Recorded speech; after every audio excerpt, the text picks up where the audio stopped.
Miisa roa ireo namonoainy noho ny Covid-19 teo anelanelany 4 hatramin'ny 7 Mey, araka ny antotanisa nampitain'ny Ministera ny Fahasalamam-bahoaka Olomaly Alahady. Hatramin'ny nidiran'ny valanaretina teto Madagasikara ny volana Martsa 2020, efa nahatratra 5,730 ireo namonoainy noho ny coronavirus. 17 kosa ireo marary vaovao tao anatin'izay herinandro lasa izay. 12 avy eto amin'ny faritra Analamanga, 4 avy ao Tsimandrefana, 4 avy any Boeny, 2 avy any amin'ny faritra Alaotramangoro, ary 1 kosa avy ao Atsinanana. Marary miisa 120 kosa no mbola manaraka fitsaboana amin'izao fotoana izao, ka 2 amin'ireo no anaty tranga fahasarotana.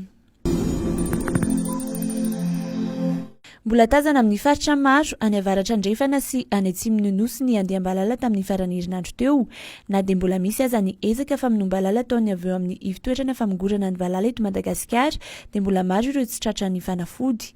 Manentana araka izany ireo mponina any amin'ny faritra andalovan'ny andeha-mbalala ny ao amin'ny ministera misahana ny fambolena sy ao amin'ny ivitoerana famongorana ny valala mba hampafantatra avy hatrany amin'ny tompon'andraikitra ny toerana misy ny andeha-mbalala ahafahana mamono azy ireny aingana amin'ny alalan'ny famindrahana fanafody.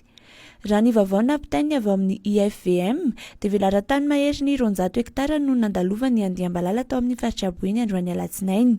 Velaran-tany eo amin'ny 410 hektara araka izany no nitondrahana fanafody androany, fa anisan'ny nandalovan'ny andeha-mbalala ihany koa ny manodidina ny Grand Pavois, manodidina ny 100 hektara ihany koa ny velaran-tany nandalovan'izy ireo, saingy raha-pitsy vao iroso amin'ny famongorana azy ireo ny IFVM nantoerana, ho hiatrany ny loharanom-baovao. Na dia voasoratra anatin'ny lisitra nataon'ny mpanazatra Nicolas Dupuy aza i Carolis Andriamaitsinoro, dia tsy afaka hiatrika ny andro voalohany amin'ny fifanitsanana hiadiana ho tompon-daka ny Afrika 2020. Mbola maratra i Carolis ka tsy afaka hilalao, hoy ny mpanazatra Nicolas Dupuy androany alatsinainy. Mpilalao maromaro izay anisan'ireo nantsona ihany koa no tsy afaka hiatrika hilalao ny 1 sy 5 jona ho avy izao.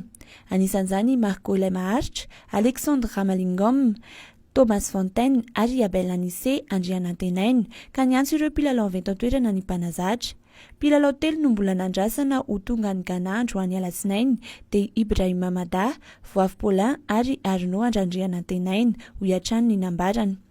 Raha-pitsy talata kosa no higadina ny an-toerany Ryan Ravelson alohan'ny hanangan'ny ekipa One Cup Coast hiatrika ny lalao ny alarobia ho avy izao.